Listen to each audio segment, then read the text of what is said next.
Here we have an iPad Pro 9.7 inch that came in for possibly a damaged battery connector. Suspect battery connector damage. I replaced battery and the LCD screen, and damage was probably caused by me. I was able to reset the device so it will be clean from apps. I have left the device open so you will not need to break it open. Great. The reason this battery connector gets damaged is the motherboard sits flat on the iPad's housing. And to disconnect the battery, what you have to do is you have to insert a plastic piece or something in between the battery connector and the battery itself, which sits under the connector. So by doing so, you can easily damage pins on the battery connector. Let me show you what I mean. If you look at the battery connector here, you see that we have 3 pins on the left and they are broken. We have 2 pins here, we have 2 pins here, and we have 2 pins on the far right, as I have the board oriented. So right now what's happening is the customer wrote us a letter along with the ticket. He says that the battery is not going beyond 4%. It's stuck at 4% and he's not able to charge it beyond the percentage. Those are data lines, and data lines are responsible for communicating with the battery. If the battery cannot talk with the motherboard will not know if that battery is charged or how much percentage is on that battery, or if the battery is full and the motherboard should stop charging that battery. All that information is done via the communication between the battery pins and the battery connector. Now the customer does admit that he inflicted damage onto that board. He does admit that he's the one who caused damage to that battery connector, which is okay. A lot of times we get devices like this and I laugh and I share laughs with the audience for entertainment purposes. And sometimes I call it Hiroshima bomb. Look at this Hiroshima bomb on that board. And we laugh, but I do not do it to hurt the customer's feeling. I never hurt the customer's feeling, and I do not call the customer names because of what he did. Now, the reason I mentioned this is because I came across Adamant's IT YouTube channel and his latest video about Nintendo Switch USB-C port replacement. I've seen a couple of Adamant IT's videos. I do not know him on a personal level. I never commented on any one of his videos, but I did come across his last video, Nintendo Switch USB-C port replacement, where he replaced the charging port, the USB-C port on the Nintendo Switch motherboard. He may not have done the best job in replacing the port. He may not have done the best job in prying that connector off the board, but nevertheless, he did a successful job without using a microscope, which is something I cannot do. I cannot change that port without using a microscope. And he did not use any fancy tools, but he did get the job done. I came across this comment that made me sad. It pissed me off. I'm less than 7 minutes in, and the way you have zero regard for the safety of this device is making me angry.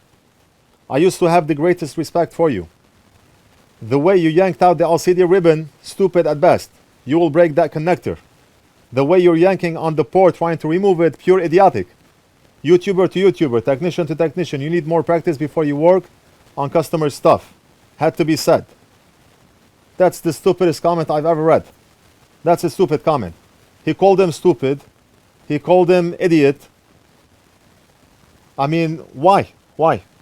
This world, I replied, this world has become a jungle. There are better ways to get your point across. You do not have to hurt somebody's feeling. You do not have to call somebody an idiot or somebody stupid for doing the job. So instead of writing a comment like this where you are calling the guy an idiot or stupid, you could have said something like, nice try, good job, but you could have done it that way. Okay, that's creative criticism. That's what is needed in the world today. Why do you have to use the word stupid, the word idiot, and put the guy down? And the guy did the job. He successfully did the job. Why does everybody have to put everybody down? Why can't people be good to each other? And I want to tell you a story about my mother. In 2009, she was diagnosed with stage 1 breast cancer. The whole family was devastated.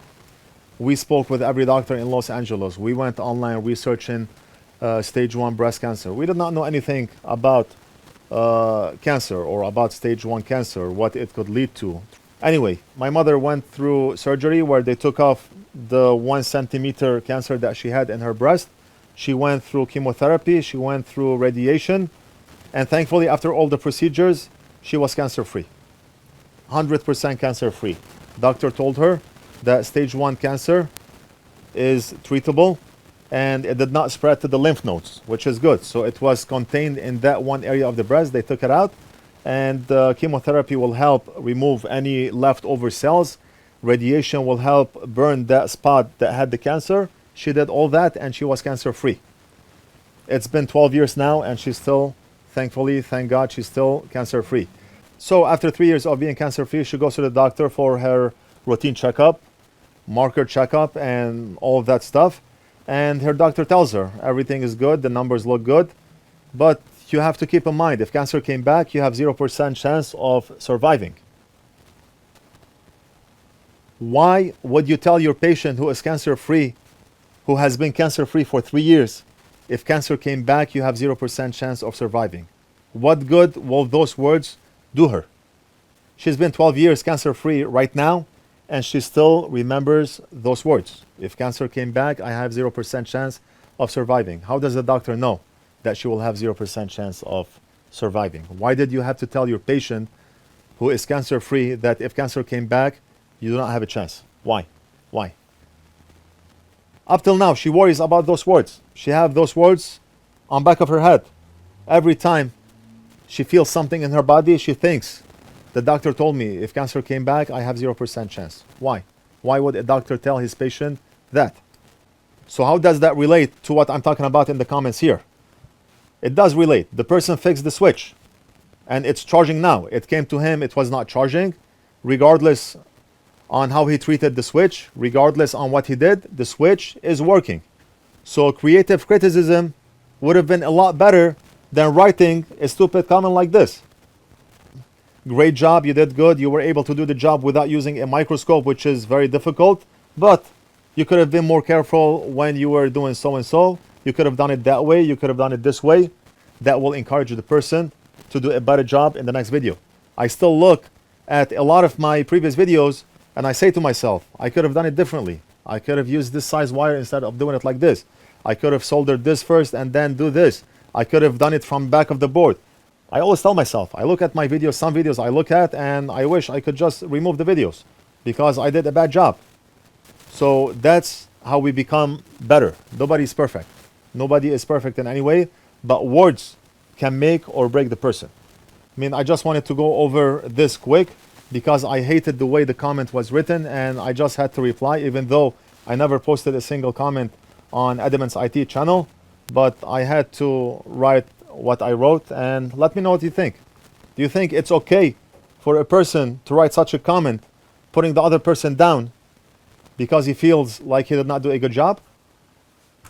Anyway, let's get back to the repair and finish off with this damaged battery connector. The first thing I want to do is remove this layer so we can expose the pads under it. Just like that. And add some flux.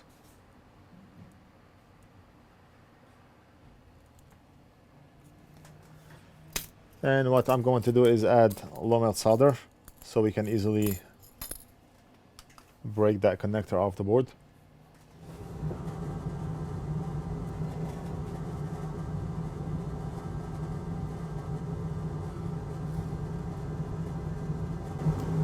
One drop of low melt solder goes a long way. We're gonna spread it on all of those pads.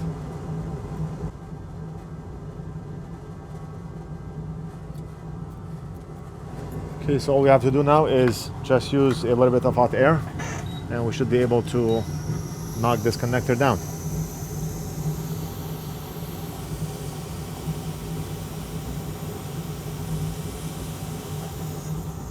And the connector fell right off. That's the old connector right here. Let's put it on the side. We do not need it anymore.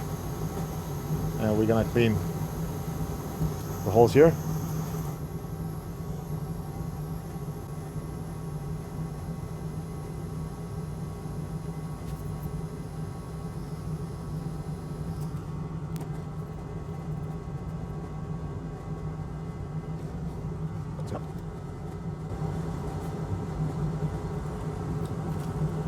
Flip the board just to ensure all the holes are clean. Flip flip the board again.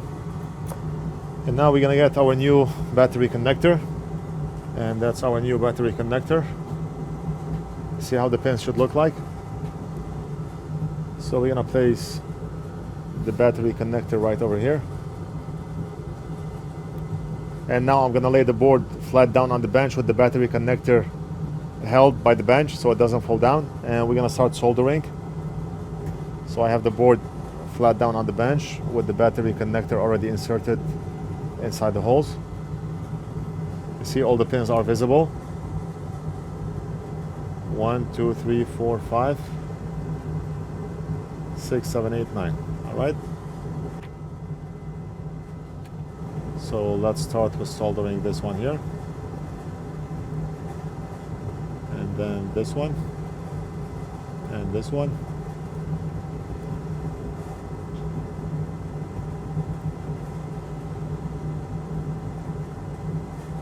And finally we have one more,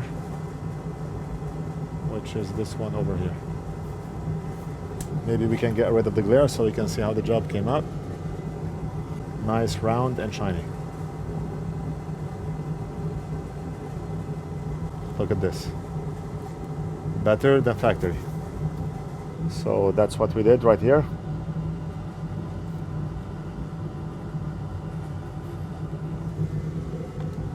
All right, I'll give it to Big Boss to reassemble and test, and I'll be back.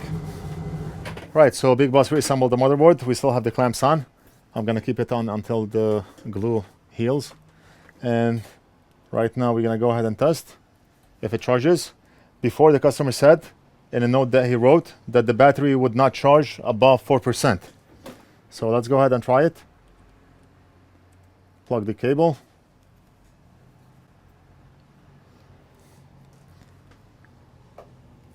And we're gonna monitor the amp meter and see. Let's wait until it turns on.